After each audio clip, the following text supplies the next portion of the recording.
Hello students, आज मैं आपको डिफरेंशियल कैलकुलस में फर्स्ट टॉपिक है सीक्वेंस। तो उस पर कुछ इंपॉर्टेंट ऑब्जेक्टिव क्वेश्चन लेकर आया हूं। तो चलिए देखते हैं वो ऑब्जेक्टिव क्वेश्चन कौन कौन से हैं, क्योंकि इस साल ऑब्जेक्टिव क्वेश्चन ही आएंगे आपके लिए। ठीक है, पहला क्वेश्चन है every Kochi sequence is convergent होगा ए पार्ट, डाइवर्जेंट होगा, ऑस्किलेशन होगा या अनबाउंडेड होगा। तो ये मैंने प्रूफ कराई है, थ्योरम है। Every Kochi sequence is convergent sequence होती है। ठीक है, तो ये मैंने थ्योरम प्रूफ कराई और आपको याद रखनी है कौन सी होती है, कन्वर्जेंट सीक्वेंस। तो इसका पहला पार्ट सही है। आइए, every bounded sequence monotonic increasing sequence convergent to, A part में 1 होगा, बी में 0 या मिनिमम या इट्स मिनिमम, यहां लिख रहा नहीं है इट्स मिनिमम या इट्स सुप्रीमम। अब समझिए इसका अर्थ, एवरी बाउंडेड सीक्वेंस, जो भी बाउंडेड सीक्वेंस मैंने आपको पढ़ाई है, और क्या कह रहा है, इंक्रीजिंग। जो बाउंडेड सीक्वेंस है और वो क्या हो रही है, इंक्रीजिंग हो रही है।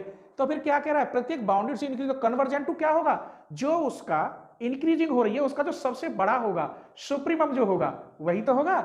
Every bounded monotonic increasing sequence convergent to क्या होना चाहिए, जब वो इंक्रीज हो रही है तो उसका सुप्रीमम एलिमेंट होगा। अगर यही डिक्रीजिंग लिखी होती तो उसका मिनिमम होता, इट्स मिनिमम। अब क्या है, इट्स सुप्रीमम। इंक्रीजिंग में सुप्रीमम आएगा, चौके बढ़ती जा रही है सीरीज। तो इसका डी पार्ट सही है। नेक्स्ट देखिए, एवरी सब sequence of A convergent sequence is, क्या कन्वर्जेंट होगी, डाइवर्जेंट होगी, ऑस्किलेटरी होगी या कन्वर्जेंट और डाइवर्जेंट दोनों होगी। चलिए गैस करिए। हाँ जी, ये सब सीक्वेंस है और मैंने बताई है डेफिनेशन, मैंने लेक्चर 1 में पढ़ाया है, यूट्यूब पे डाला हुआ है पूरा कि सीक्वेंस और सब सीक्वेंस क्या होते हैं। यदि ये कन्वर्जेंट है तो सब सीक्वेंस भी कन्वर्जेंट ही होगी। ठीक है, तो इसका क्या आंसर है, कन्वर्जेंट है।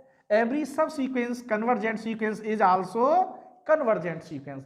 डाइवर्जेंट होती तो डाइवर्जेंट बन जाती। सीक्वेंस क्या होती है, सेम सब सीक्वेंस, और सीक्वेंस की पूरी क्लियर डेफिनेशन लिखी है मैंने। आगे चलिए, चौथा क्वेश्चन देखते हैं, fourth. The sequence 1 -1 1 -1 has only 1 limit point, 2 limit point, infinite number of limit point या नो लिमिट पॉइंट। कितने हैं, 2 ही दिखाई दे रहे हैं, 1 और -1। देख लो, कितनी भी बड़ी सीरीज ले जाइए क्या होंगे, 1 और -1। और इसकी जो सीरीज बनती है कैसे लिखते हैं उसको, Sn इक्वल टू -1 की पावर n। आप रख लीजिए, यही आएंगे। तो क्या है इसका 2 आंसर, ये बी वाला पार्ट सही है, 2 लिमिट पॉइंट होंगे इसके। पांचवा क्वेश्चन देखिए, ये वाला मैंने पूरा एक साथ ले लिया है इसलिए थोड़ा छोटा लग रहा होगा, लेकिन साफ दिखाई दे रहा होगा। द वैल्यू ऑफ लिमिट, ये प्रॉपर्टी कह लो या थ्योरम मैंने बताई है, जब यहां 1/n हो तो अंदर वाले को an मानते हैं। तो an इक्वल टू कितना है, n, an प्लस 1 कितना हो गया, n+1। Limit n tends to infinity an plus 1/an, यहां हुआ n+1/n, डिवाइड कर दो 1/n, लिमिट रखोगे तो 1 + 0 कितना आ गया, 1। इसका मतलब ये सही है। क्लियर हो रहा है ना। आगे देखिए, द वैल्यू ऑफ, देखो ये तो ये सीक्वेंस में दे दिए और मैंने इनफाइनाइट सीरीज में आपको बताए हैं। क्या बताया, पहले नीचे वाले को देखते हैं। यहां लिमिट इन्फिनिटी हो, जो फंक्शन लिख रहा है उसका उल्टा यहां पावर में हो, उसे हम ई कहते हैं। लेकिन यहां बटे में होना चाहिए क्योंकि लिमिट इन्फिनिटी है। क्लियर, इनफाइनाइट में मैंने बताया है। तो इसे हम क्या कहते हैं, ई। इसका मतलब इसको भी हम, यहां अगर 0 है तो इसका देखो यहां उल्टा है, यहां x है और इसकी पावर उल्टी है। लेकिन 0 पे होता है 1 + x और इनफाइनाइट पे होता है 1 + 1/x। पावर दोनों की उल्टी हो जाएंगी तो हम इसे भी ई कहते हैं।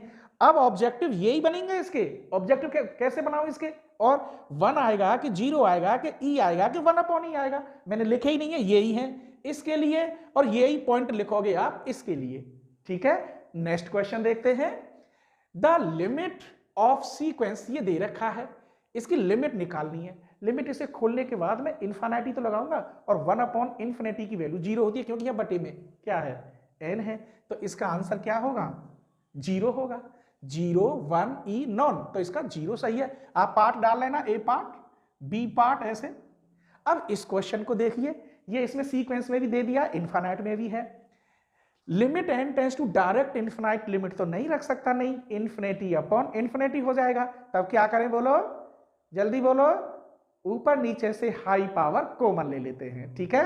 तो मैंने यहां जगह इसीलिए छोड़ दी थी, ये लॉग n ऊपर नीचे से कॉमन लोगे तो यहाँ 1 + 1 upon n, limit n tends to infinite रखेंगे तो लॉग कितनी आएगी 2, इसका मान 0 1, तो इसकी वैल्यू कितनी है, लॉग 2 लिखना था, यहाँ लॉग 2 आएगा या log 1 आएगा या इन्फिनिटी क्या है। तो इसकी आंसर कितना रहा, log 2। अब एक बात बताइए, यहाँ 5 कर दे 10 कर दे, ऐसे ही बनेंगे। मैंने ज्यादा से ज्यादा क्वेश्चन सेट कर दिए, छोटा सा टॉपिक है और 20 क्वेश्चन दिए, सबके ऐसे ही बनाऊंगा, ठीक है। ये कह रहा है द रेंज ऑफ सीक्वेंस, इसकी जो रेंज है इज द सेट। अगर मैं इसे खोलूं, यही क्वेश्चन है, यही जा रहा है सेट बन के, लेकिन रेंज कितनी है 1 से लेकर -1। इसकी दौड़ कितनी रही 1 से -1, तो इसकी रेंज क्या है, यही है 1 से लेकर -1 या -1 से लेकर 1, बस ऐसे लिख दीजिए इसे, -1 से लेकर 1। तो ये इसकी क्या पूछ रहा था, तो range of the sequence is the set, set पूछ रहा था, रेंज भी इसकी यही है और सेट भी इसका यही बनेगा। क्यों, रिपीटेड एलिमेंट सेट के अंदर नहीं होते, इसने सेट शब्द बोला है। सीक्वेंस में लिख सकते हो आप कितनी भी बार, लेकिन सेट के अंदर रिपीटेड एलिमेंट नहीं होते हैं, ध्यान रखोगे तो ये सेट बनेगा। और रेंज भी इसकी कितनी होगी, -1 से +1, कहने का मतलब ये इसकी रेंज होगी। आगे आ सकता है क्वेश्चन। अगला क्वेश्चन देखिए, question number 11, every convergent sequence is a. बताइए, ये मैंने प्रूफ किया है, ये छोटी सी थ्योरम है।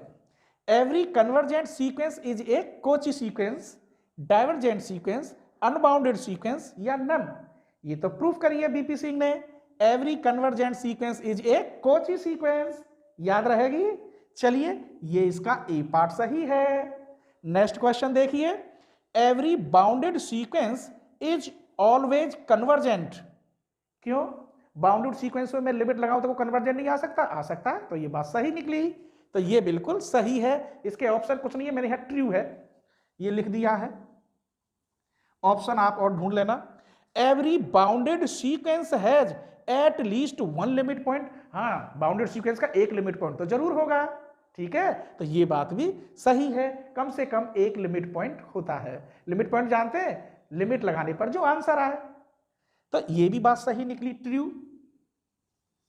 आइए नेक्स्ट क्वेश्चन देखते हैं, द रेंज ऑफ सीक्वेंस। लो ये रही, ये क्वेश्चन यहां भी आ गया सेट के लिए, यहां रेंज के लिए कितनी बार आया, 1 2 3, तो इसकी रेंज कितनी है, -1 से +1, ठीक है। नेक्स्ट क्वेश्चन देखिए, द सीक्वेंस ए, ये ए लेट दे रखे सीक्वेंस के अंदर, सेट होता तो मैं बार बार नहीं लिख सकता था, सीक्वेंस है।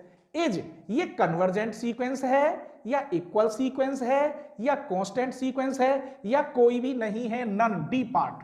तो बताइए कौन सी है, हमने पढ़ाया है आपको कांस्टेंट सीक्वेंस, वहां मैंने 5 5 5 5 लिखा था, यहां चेंज कर दिया, ए बना दिया। जब सीक्वेंस में सेम एलिमेंट होते हैं तो वो कांस्टेंट सीक्वेंस कहलाती है। क्या कहलाती है, कांस्टेंट। तो ये सीक्वेंस निकली आपकी कांस्टेंट सीक्वेंस, अर्थात सी पार्ट इसका सही है।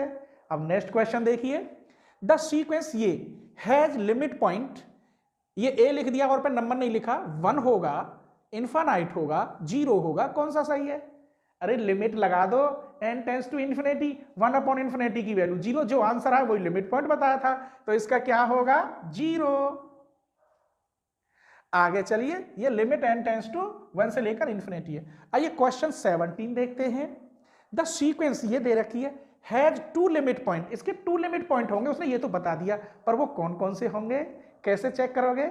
एक काम करो आप, 1 बराबर 1 2 3 4 रख के देखो। देखिए, अगर आप 1 रखेंगे यहां तो माइनस और +1 कट जाएंगे 0, 1 रखने पर। अगर आप 2 रखोगे तो 2 रखने पर ये पॉजिटिव, इसका मतलब 2 आंसर आएगा, तो पहले 0 आया फिर 2। चलो 3 रख के देखते हैं तो यहाँ फिर माइनस हो जाएगा, तो फिर 0 आएगा। 4 रख के देखते हैं यहाँ पर, तो ये प्लस अर्थात 2 आएगा। हमने देखा n इक्वल आप कितना भी रख लो, 1 2 3 4 5, 0 2 0 2 0 2, यही आ रहा है। तो क्या पूछ रहा था, इसके लिमिट पॉइंट कितने निकले, 0 और 2, भूल मत जाना बेटे, ठीक है। आइए, the sequence has 2 limit point, इसके 2 लिमिट पॉइंट होंगे, कौन कौन से, फिर तुम रख लो, एक रखोगे माइनस, 2 रखोगे प्लस, 3 रखोगे माइनस, 4 रखोगे प्लस। तो मैं क्या देख रहा हूं, सीक्वेंस ऐसी बन रही है। और कितने लिमिट पॉइंट है यहां में, 2 ही है, 1 से लेकर -1। तो मैंने इसका ऑब्जेक्टिव लिखा नहीं है, तो मैं समझा दिया है इसकी तरह ही। तो इसके कितने होंगे, 1 और -1 और 2 ही पॉइंट होंगे। ये लिमिट दे रखा है क्वेश्चन, कन्वर्जेंट टू क्या आएगा आंसर, ये an मान लो, limit n tends to infinity रख दो, तो क्या बचेगा 1, ये सही है, 1 आंसर। अब question number 20, every bounded sequence has a limit point. ये थ्योरम है, इसके स्टेटमेंट लिखे होंगे कि कौन कौन सी थ्योरम है, कोची थ्योरम है, कन्वर्जेंट सीक्वेंस वाली थ्योरम है, या बाल-जानो वेयर-स्टार्स थ्योरम है। तो ये कौन सी है, बोल-जानो वेयर-स्टार्स थ्योरम। तो आप याद रखेंगे, आप इसे करिए। अगले टॉपिक का फिर मैं ऑब्जेक्टिव लेके आ रहा हूं आपके लिए, ठीक है। और अपने फ्रेंडों को जरूर शेयर कर देना, क्योंकि ऑब्जेक्टिव पेपर थोड़ा खतरनाक होता है। टिक लग गया तो ठीक है, वरना फिर गलत है। क्यों खतरनाक होता है कि ऑब्जेक्टिव में 4 पार्ट आएंगे। अब आप एक बात बताइए, इसमें सिर्फ एक तो पार्ट आपका है पास होने के लिए और 3 पार्ट आपको पास नहीं होने दे रहे, तो कितना खतरनाक है। पास होने का चांस 1 है प्रोबेबिलिटी के अकॉर्डिंग, और फेल होने के चांस कितने हैं, 3 हैं। तो प्लीज आप अपने फ्रेंडों को जरूर शेयर कर देना, ठीक है। और मैं नेक्स्ट टॉपिक फिर जल्दी लेकर आ रहा हूं।